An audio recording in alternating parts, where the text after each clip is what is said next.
5-at-5 time, even though I'm on holiday. This is commitment to the cause.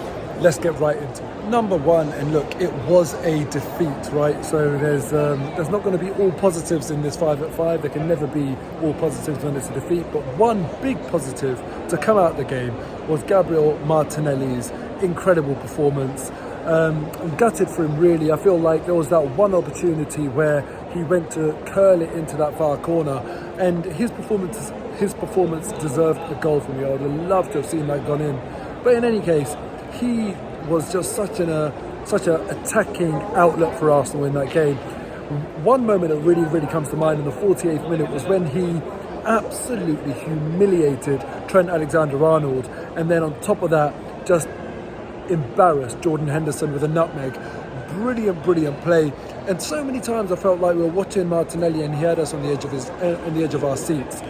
Definitely one for the future, but what he needs to do is just really make sure he becomes that absolutely clinical player. So that chance that I referred to earlier, that's got to go in. You know, in a couple of years, I hope we're talking about one of the world's best players, because as far as I see it, he's got massive potential and really can get there. It's going to be very exciting to watch his career grow, and I hope that stays at Arsenal. Number two is about 3 minutes. 3 minutes that absolutely shaped the game. And the reason why I want to talk about this is because it was two Thiago passes. One of them, a back pass to Alisson that Laka intercepted, and you know, Arsenal should have done better from that. We should have gone 1-0 up. And instead, 3 minutes later, he plays a really nice pass into Diogo Jota, and you know, Ramsdale doesn't do as well as Alisson did, and Arsenal go 1-0 down. And I just think to myself, those 3 minutes they shaped the whole game. They really turned the game. But a lot of Arsenal fans up to that point were quite content with how we had played. I wonder if Lacazette had managed to score, or even when he played it to Ødegaard, if Ødegaard had managed to score from that first Thiago pass in those 3 minutes, how do you think the game would have ended up? Is it just a case of Liverpool are definitely better than us and they would have gone on to win 2-1, for example? Or do you think Arsenal, had we gone 1-0 up, would have taken 3 points out of that game? Or of course, you know, you might say that it would have ended up a draw. I personally think Arsenal, when you look at their home record, it's so good, would have fancied us to definitely get something out of the game, if not all 3 points. Number three, and for me, I want to talk about Fabinho on this one. I thought yesterday, forget stats, you know, often you see someone's game by numbers in terms of how many ball recoveries and passes and this and that. Forget all of that. The best test in football is the eye test. And yesterday, the eye test, Fabinho passed it with flying colours. I haven't even bothered to look into any of his stats, because I feel like his performance yesterday, I know man of the match went to Joel Matip. For me, Fabinho was man of the match. He was incredible in everything that he did in that game. And it made me start to think, right?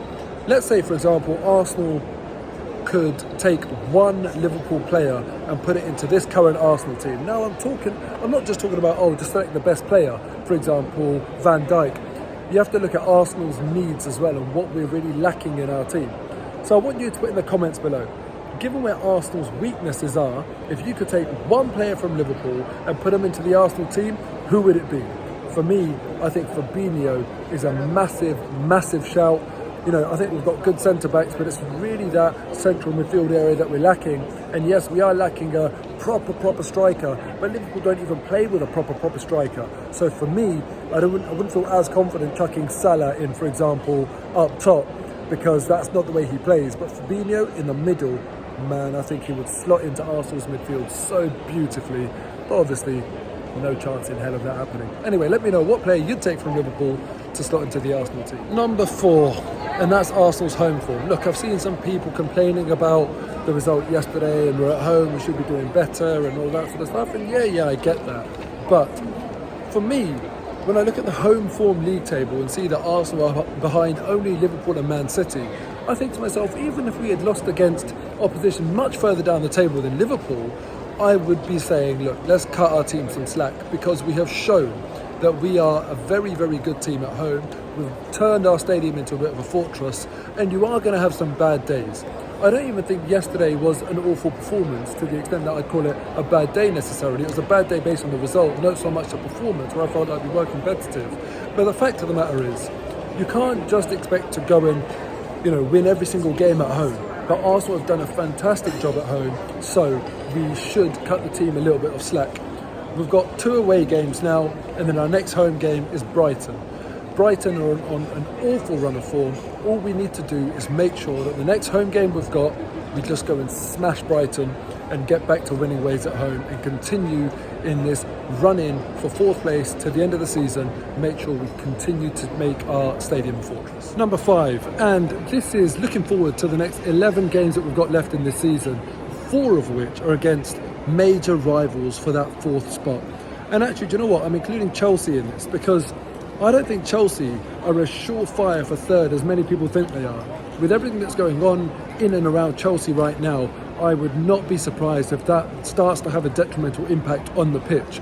Recent games as well, they've only just sort of snuck it. They're not playing and winning by big margins. So, as far as I'm concerned, Arsenal, in the space of 10 days, we play 3 of these games. We've got Chelsea away, Man United at home, and then West Ham away. Massive, massive games. And then we've still got Tottenham away to be confirmed in terms of when that date is. But what I want to know from you guys is that run of fixtures, 3 games in 10 days, with Chelsea away, Man United at home, and West Ham away, how many points are we going to get from those 3 games? Let me know in the comments below. For me, I feel like the entire season could hinge on those 3 games and how that 10-day spell goes for us. If we do really badly, I think our confidence will be absolutely demolished. If we go and do really well, I think that's it. We've absolutely secured that top 4 spot. Let me in the comments below how many points we're going to get. And until next time, see you later.